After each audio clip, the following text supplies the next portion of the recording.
नमस्कार, मैं हूं संजय राजन। आप देख रहे हैं एपेक्स न्यूज इंडिया। आज की हमारी खास पेशकश इस बात पर है कि आज केंद्र की मोदी सरकार अपना 8 साल का कार्यकाल पूरा करने वाली है। आज हम आपके लिए लेकर आए हैं ये खास कार्यक्रम मोदी सरकार 8 साल बेमिसाल। इस खास पेशकश में हम आपको केंद्र की सत्ता पर काबिज होने के बाद मोदी सरकार ने क्या कुछ ऐतिहासिक पहल की, क्या कुछ चुनौतियों का सामना मोदी सरकार को इस 8 साल के दौरान झेलने पड़े, हर एक पहलुओं को आप तक पहुंचाने की कोशिश होगी। और अब आगे मिशन 2024 की फतह के लिए क्या कुछ होने जा रहा है भारतीय जनता पार्टी के स्तर पर या फिर केंद्र की मोदी सरकार के स्तर पर, ये बताने की कोशिश करेंगे। तो आइए शुरू करते हैं अपना ये खास पेशकश मोदी सरकार 8 साल बेमिसाल।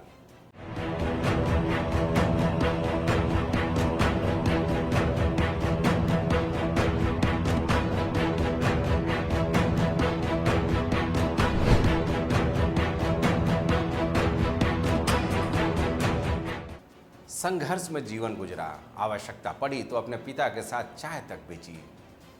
क्या क्या जिक्र किया जाए एक ऐसे प्रतिभाशाली बालक की जिसने संघर्ष के बीच भी अपने जीवन के लिए नई राह तलाशी, कभी डिगा नहीं, कभी थका नहीं, एक नया पथ का सारथी बनने के लिए हमेशा आतुर रहा। संघर्ष से उपजे सपूत ने गुजरात की सियासत से अपनी पहचान बनाते हुए केंद्र की सर्वोच्च सत्ता का सारथी बना। आप समझ ही गए होंगे कि मैं किसकी बात कर रहा हूं। नरेंद्र भाई दामोदर दास मोदी, जिन्हें आज जमाना प्यार और सम्मान से मोदी कहता है। गुजरात में मुख्यमंत्री रहते हुए नरेंद्र मोदी ने जो पहचान बनाई वो पूरे भारतीय जनता पार्टी के लिए एक आइकन बनकर उभरा। और वो दिन आ ही गया जब यूपीए पार्ट 2 की सरकार को शिकस्त देने के लिए मोदी जी को भारतीय जनता पार्टी ने अपना प्रधानमंत्री पद का उम्मीदवार घोषित किया।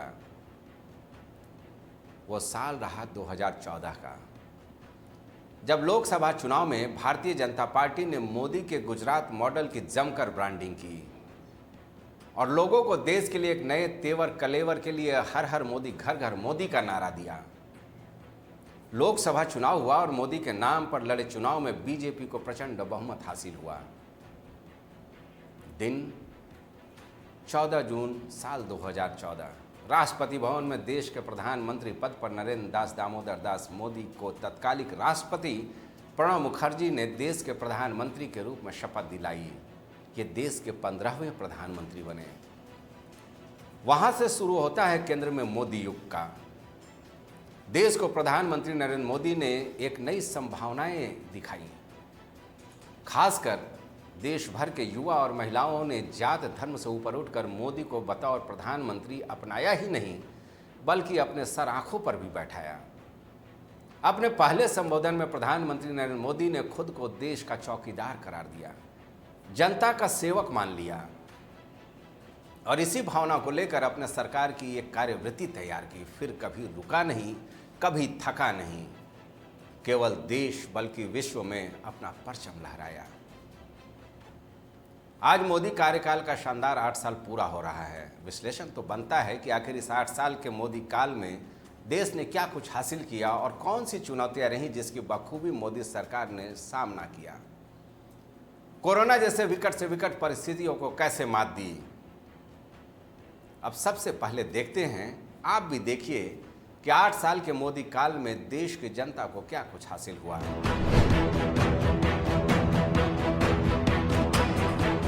मोदी सरकार की जन कल्याणकारी योजनाओं का पहले जिक्र कर लेते हैं।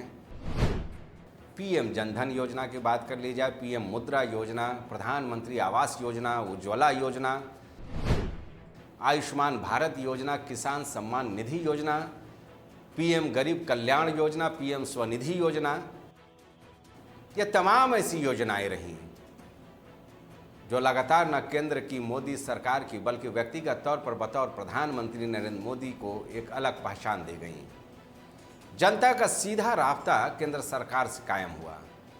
योजनाओं के लाभ को जन जन तक पहुंचाने के लिए एक के बाद एक नीतिगत सुधार किए गए। जरा समझिए यूं ही नहीं, तमाम विरोधी दलों के सक्रियता के बीच भी मोदी का चेहरा हिंदुस्तानियों के लिए सबसे चहेता चेहरा बना हुआ है।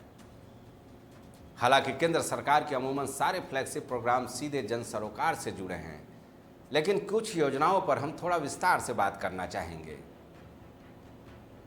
मसलन पीएम नरेंद्र मोदी की सबसे महत्वाकांक्षी योजना की सबसे पहले बात करें, प्रधानमंत्री किसान सम्मान निधि योजना। इससे आज लाखों किसानों को सीधे फायदा पहुंचाया जा रहा है। इस योजना का लाभ उन किसानों को दिया जा रहा है जिनके पास महज 2 हेक्टेयर से कम जमीन है। योजना में ऐसे किसानों के परिवारों को हर साल 6,000 रुपये दिए जा रहे हैं। ये 4-4 महीने के अंतराल पर 2-2 हज़ार रुपये की किस्तों में सीधे किसानों के खाते में भेजा जाता है। वहीं अगर आप चाहें अपना कोई व्यवसाय, कोई कारोबार शुरू करना चाहते हैं तो इसके लिए प्रधानमंत्री मुद्रा योजना का लाभ उठा सकते हैं। इस योजना के अंतर्गत 10 लाख रुपए तक का कर्ज दिया जाता है। योजना को 3 कैटेगरी में बांटा गया है, शिशु, किशोर और तरुण। शिशु कैटेगरी के तहत 50 रुपये तक का कर्ज दिया जाता है। किशोर कैटेगरी में की बात की जाए तो इसमें 50,000 रुपये से 5 लाख तक का कर्ज व्यवसाय शुरू करने के लिए आसानी से मिल सकता है। वहीं तरुण कैटेगरी के बात की जाए तो 5 लाख से 10 लाख रुपए तक का कर्ज लिया जा सकता है। इस योजना को शुरू हुए 7 साल हो चुके हैं। शानदार सफलता मिल रही है।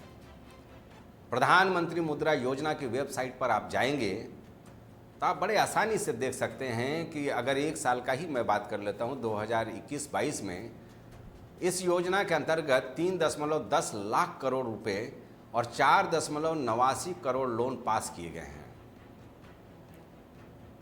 वहीं आयुष्मान भारत योजना को हम कैसे भूल सकते हैं। गरीबों के लिए जीवन दान साबित हो रहा है ये योजना।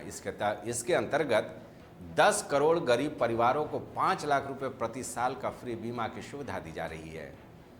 इसे आप सरकारी हेल्थ इंश्योरेंस स्कीम मान सकते हैं। इस योजना को 2018 में लॉन्च किया गया।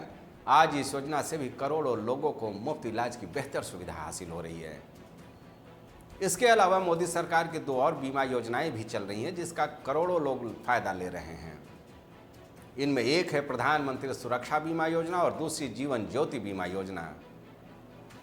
प्रधानमंत्री सुरक्षा बीमा योजना में 12 रुपये प्रति साल के प्रीमियम पर आप 2 लाख रुपए तक का सुरक्षा कवच हासिल कर सकते हैं। वहीं जीवन ज्योति बीमा योजना के लिए आपको 300 रुपये सालाना खर्च करने पड़ेंगे और 2 लाख रुपए का इसमें भी आपको सुरक्षा कवर मिल जाता है। इस योजना का लाभ 18 साल से 50 साल तक के लोग उठा सकते हैं। एक और योजना के बारे में बात करते हैं जिसमें कोरोना महामारी के दौरान लगे लॉकडाउन में लाखों लोगों का पेट भरा। इस योजना का नाम है प्रधानमंत्री गरीब कल्याण अन्न योजना। इस योजना के अंतर्गत 5 किलो राशन प्रति व्यक्ति हर महीने मुफ्त दी जा रही है। योजना का सीधा लाभ देश के 80 करोड़ लोगों को मिल रहा है। केंद्र सरकार ने कोरोना काल में खाद्य सुरक्षा कानून के अंतर्गत इसे शुरू किया था। अगर ये योजना शुरू न होती तो शायद कोरोना महामारी के दौरान जब काम धंधे बिल्कुल ठप हो गए थे, करोड़ों लोगों के सामने 2 जून रोटी की समस्या थी, अगर ये योजना नहीं होती तो लोग भूखे मरने के लिए मजबूर होते। इसलिए मोदी सरकार की इस योजना की काफी सराहना की जा रही है। अब देखिए और समझिए कि इतनी सारी योजनाएं, लाभार्थियों की संख्या भी करोड़ों में, लेकिन अभी तक इतनी बड़ी योजनाओं को लेकर घपले घोटाले के इक्के दुक्के मामलों को छोड़कर कोई बड़ा मामला सामने नहीं आया। आखिर ये कैसे संभव हुआ? इसे मोदी सरकार की बड़ी उपलब्धि मैं मानता हूं। अभी तक विकास की योजनाएं फाइलों में कभी अटकती रहीं, कभी भटकती रहीं, कभी लटकती रहीं, लेकिन अब इन योजनाओं से लाभार्थियों को सीधे फायदा हो रहा है। दरअसल मैंने जो अनुभव किया कि कैसे आज पारदर्शिता के साथ उठाए गए मोदी सरकार के पहल ने भ्रष्टाचारियों से देश को मुक्त करने में बड़ी कामयाबी हासिल की है। समझिए इन मुद्दों को, इन बिंदुओं को। लाभार्थियों को अब सीधे उनके खाते में पैसा भेजा जाना, ये सब अहम कदम उठाए थे मोदी कार्यकाल में मोदी सरकार ने। लाभार्थियों के चयन करने में पूरी पारदर्शिता पर जोर, बुजुर्ग हो या नौजवान सबके लिए अलग अलग योजनाएं। ज़्यादातर योजनाओं के लिए ऑनलाइन आवेदन की व्यवस्था, सरकारों को भी भ्रष्टाचार मुक्त करने की कोशिश, योजनाओं के सही तरीके से मॉनिटरिंग की व्यवस्था, पीएमओ से सीधे मॉनिटरिंग की जाती है एक एक जो योजनाएं चल रही हैं देश में।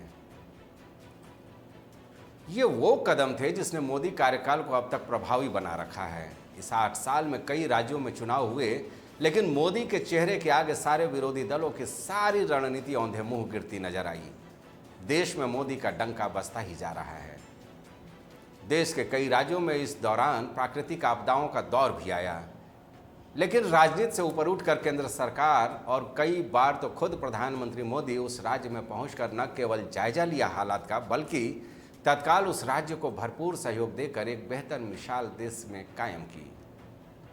अब जरा चर्चा कर ली जाए कुछ ऐसे बड़े मामलों की जो विश्व में मोदी का डंका बजाने वाले साबित हुए। सबसे पहले बात की जाए अमेरिका और यूरोपीय जैसे विकसित देशों से बेहतर संबंध बनाने की कवायद।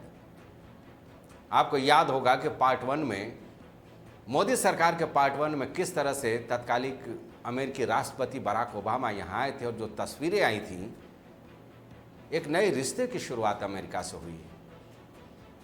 वामपंथी राज्यों की बात कर ली जाए, वामपंथी देशों की बात कर ली जाए, रूस और चीन से बेहतर संबंध बनाने की कवायद में भी कोई कोर कसर नहीं छोड़ी मोदी सरकार ने। छोटे अविकसित देशों को हर संभव सहयोग की नीति, अभी उदाहरण पुराना मैं नहीं लूँगा बल्कि कोरोना काल का ही मैं बात कर लूँ, 150 छोटे छोटे देशों को जो आवश्यकता के अनुसार जो दवाएं थीं, किस तरह से भारत ने उनको सहयोग किया, ये किसी से छुपा नहीं है। विश्व स्तर पर इसकी तारीफ हुई थी। यूएनओ से लेकर विश्व संगठनों में रहा भारत का दबदबा। जिस मंच पर भी मोदी गए, वहां स्थापित किया कि भारत एक अब शक्तिशाली राष्ट्र के रूप में है। दुनिया भर में भारतीय योग परंपरा को जो अहमियत मिली है, उसके पीछे भी केंद्र की मोदी सरकार का ही कहा जा सकता है कि बहुत बड़ा श्रेय रहा है। आतंकवाद जैसे मुद्दे पर विश्व शक्तियों को एक करने की कवायद भी किसी से छुपी नहीं है। बहुत कुछ है बताने को, लेकिन मैं उन मुद्दों को ही आपके सामने ला रहा हूं जो मोदी कार्यकाल के लिए ऐतिहासिक रही हैं। अभी तक अब देखिए ना, अपने पड़ोसी मुल्क पाकिस्तान के शव पर चलाए जा रहे आतंकी गतिविधियों को तबाह करने के लिए जो सर्जिकल स्ट्राइक भारत ने की, उसके पीछे भी प्रधानमंत्री नरेंद्र मोदी की ही अटल सोच की बात कही जाती है, जिसकी पूरी दुनिया ने तारीफ की। पाकिस्तान यूएनओ तक दरवाजा खटखटाया, लेकिन मोदी के कुशल नेतृत्व का ही परिणाम रहा कि हर स्तर पर पाकिस्तान को पटखनी मिली। भारत चीन सीमा विवाद को लेकर तनातनी के बीच चीन की सेना की वापसी भी केंद्र सरकार की दृढ़ इच्छा शक्ति और बेहतर कूटनीति का ही परिणाम रहा। हालांकि इसको लेकर अभी भी विरोधी दल आवाज उठाते हैं। अब जरा नजर डाल ली जाए कुछ ऐसे बड़े नीतिगत फैसलों के जो प्रधानमंत्री मोदी और उनके सरकार को हर वर्ग हर तबके के करीब लाने के लिए एक बेहतर जरिया साबित हुआ। पहले देखिए उन ऐतिहासिक केंद्र सरकार के फैसलों को जिसे जमाना हमेशा याद रखेगा। आइए अब हम इन 8 वर्षों में मोदी सरकार के ऐसे फैसलों पर नजर डालते हैं। 8 साल में नोटबंदी से लॉकडाउन तक लिए गए बड़े फैसले। Make in India flagship program की शुरुआत। पहली योजना का मकसद उद्योग और निवेश को बढ़ावा देना और दूसरे का मकसद एक स्वच्छ भारत की स्थापना करना था। मेक इन इंडिया का मकसद लाल फीताशाही को कम करना, विदेशी उद्योगों को भारत में निवेश करने के लिए प्रोत्साहित करना। इस योजना से विभिन्न क्षेत्रों में प्रत्यक्ष विदेशी पूंजी निवेश के दरवाजे खोले गए। वहीं प्रधानमंत्री मोदी ने स्वच्छ भारत के लिए अपने अभियान में महिलाओं के लिए साफ सफाई और शौचालय को मुद्दा बनाया। 2014 में गांधी जयंती का वो दिन आपको याद होगा जब मोदी सरकार ने स्वच्छ भारत अभियान की शुरुआत की। खुद मोदी और उनके मंत्रिमंडल के सारे सदस्य, केंद्रीय मंत्रीगण, जहाँ जहाँ भी राज्य सरकारें रहीं बीजेपी शासित राज्यों में, वहाँ पर बड़े बड़े नेता और कई अहम लोगों ने हाथों में झाड़ू उठाकर एक स्वच्छ भारत का संकल्प लिया। प्रधानमंत्री मोदी ने 8 नवंबर 2016 की रात में देश में 500 और 1000 रुपये के नोटों का चलन बंद कर सनसनी फैला दी। नोटबंदी की वो रात थी, आपको भी याद होगा। उस वक्त देश को संबोधित करते हुए प्रधानमंत्री ने कहा था कि यह कदम देश में भारी मात्रा में काले धन और हवाला लेन देन पर लगाम लगाने के लिए उठाया गया है। हालांकि इस फैसले की देश भर में आलोचना भी जमकर हुई। लोगों की परेशानियां हर तरफ सुर्खियों में रहीं। जानकारों ने इसे जल्दबाजी में बगैर सोचे समझे लिया गया फैसला बताया। लेकिन इस फैसले के तुरंत बाद हुए राज्यों के चुनाव में बीजेपी को जिस तरह से जीत हासिल हुई, इन आलोचनाओं पर विराम लग गया। इतना ही नहीं, नोटबंदी ने भारत में डिजिटल लेन देन को प्रोत्साहन दिया है, जिसका नज़ारा आप छोटे ठेले खुमचे से लेकर बड़े बड़े शोरूमों में साफ तौर पर देख सकते हैं। इस फैसले को डिजिटल भुगतान क्रांति के रूप में भी देखा गया। मोदी सरकार ने देश में टैक्स सिस्टम को सुव्यवस्थित करने के लिए जीएसटी की शुरुआत की, जिसका उद्देश्य विभिन्न किस्म के करों के बदले एक कर व्यवस्था लागू करना था पूरे देश के लिए। शुरुआती विवाद के बाद अब रिकॉर्ड जीएसटी का संग्रह भारत की अर्थव्यवस्था में एक नया अध्याय लिख रहा है। मोदी सरकार का एक और अहम फैसला था ट्रिपल तलाक को लेकर। मुस्लिम महिलाओं के लिए मोदी सरकार का ये बड़ा फैसला रहा। लंबे समय से मुस्लिम महिलाएं इसकी मांग कर रही थी, लेकिन वोट बैंक की राजनीति के कारण सरकारें इसे लागू नहीं कर पा रही थीं। 1 अगस्त 2019 को मोदी सरकार ने 3 तलाक विधेयक को पारित करा लिया संसद में। शुरुआत में इसको लेकर थोड़ा विरोध हुआ, लेकिन बाद में समाज के बड़े तबके ने इसका भरपूर समर्थन किया। यानी कहा जा सकता है कि एक एक कर कई ऐसे फैसले जिसने जनता को इस बात का एहसास दिलाया कि वाकई लोकतंत्र जनता का, जनता के लिए जनता की सरकार है। प्रधानमंत्री होते हुए कभी स्कूली छात्रों को जीवन में सफलता का पाठ पढ़ाते हुए, कभी मंदिरों में पूजा पाठ करते एक रमता जोगी की भूमिका में, तो कभी लोगों के बीच एक आम इंसान की तरह। ना जाने देश ने मोदी के कितने रूपों को देखा है और आगे भी देखते रहेंगे। कभी देश का मान बढ़ाने वाले खिलाड़ियों की हौसला अफजाई करते, तो कभी विशुद्ध भारतीय परंपरा का निर्वहन करते हुए। हर रूप में प्रधानमंत्री के नए रूप की उत्सुकता मोदी जी को जनता के और करीब लाती जा रही है। और शायद यही वजह है कि भारतीय जनता पार्टी में आज मोदी एक ब्रांड के रूप में स्थापित हो चुके हैं, जिसका विकल्प फिलहाल दूर दूर तक नजर नहीं आ रहा है। अब अगला चुनाव 2024 भी सामने है। न थकने न रुकने, न सोऊंगा और न सोने दूंगा जैसे मूल मंत्र के साथ लगातार कदम बढ़ाता नरेंद्र दास दामोदर दास मोदी देश को एक अलग पहचान आर्थिक, सामाजिक और सामरिक रूप से देने में लगा हुआ है।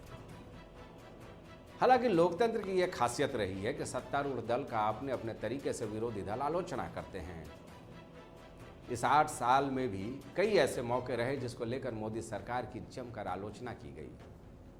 नोटबंदी से लेकर जीएसटी तक, रोजी रोजगार से लेकर महंगाई तक, बड़े बड़े सरकारी उपक्रमों के निजीकरण किए जाने से लेकर कई मुद्दों पर विपक्षी दलों ने मोदी सरकार के कार्यकाल पर और नीतिगत फैसलों पर सवाल भी खड़े किए। कई मौके पर सांप्रदायिक होने का तमगा भी विरोधी दलों ने मोदी सरकार पर लगाया। लेकिन जब भी मौका मिला, संसद से लेकर विभिन्न मंचों से मोदी ने विरोधी दलों के हर आरोपों का बेबाकी से जवाब देकर सबकी बोलती भी बंद कर दी। यह भी एक सच्चाई है।